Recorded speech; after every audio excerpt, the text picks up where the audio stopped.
how do you approach that? That's one question that I'm fascinated with. Is local church doctrine? I'm a Calvinist and I go to an Armenian church, or vice versa. How much do you submit your theology to your local church?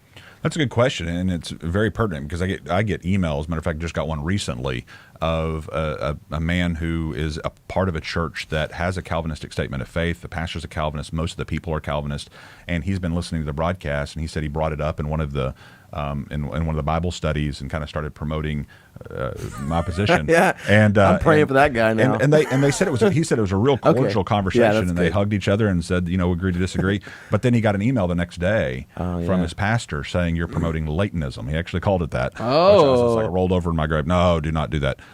He was actually saying, "You're change the title of the show." Do not do not. But he actually, and so he emails me and says, I got accused of promoting Latonism, and I was like, oh my gosh.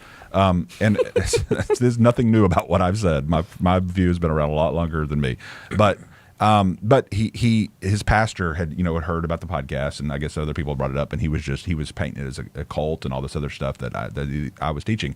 But my instruction to him, one of the things I said to him was, don't divide this church. They know what you believe, and it's fine to tell them what you believe, but they have a Calvinistic doctrine that they have accepted. That's who they are.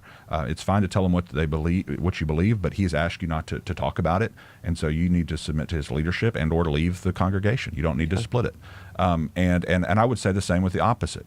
If a Calvinist is in having split one. Yes, having split one, most certainly.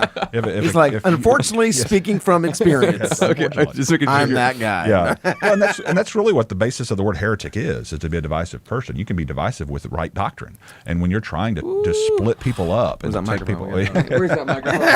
This is the mic drop moment for everybody watching. No. And that's the thing is, you can be right about something but be divisive with your correct doctrine. Yeah. And so my advice to people who are maybe find themselves as being Calvinist in a church that's typically traditionally a provisionist type of church or an Arminian type of a church, don't try to split the church. You can ask questions. You can be a part of the Bible studies, but don't try to. There's plenty of awesome Calvinist churches there are a lot of churches out there Yeah. that you can go to or you can worship with.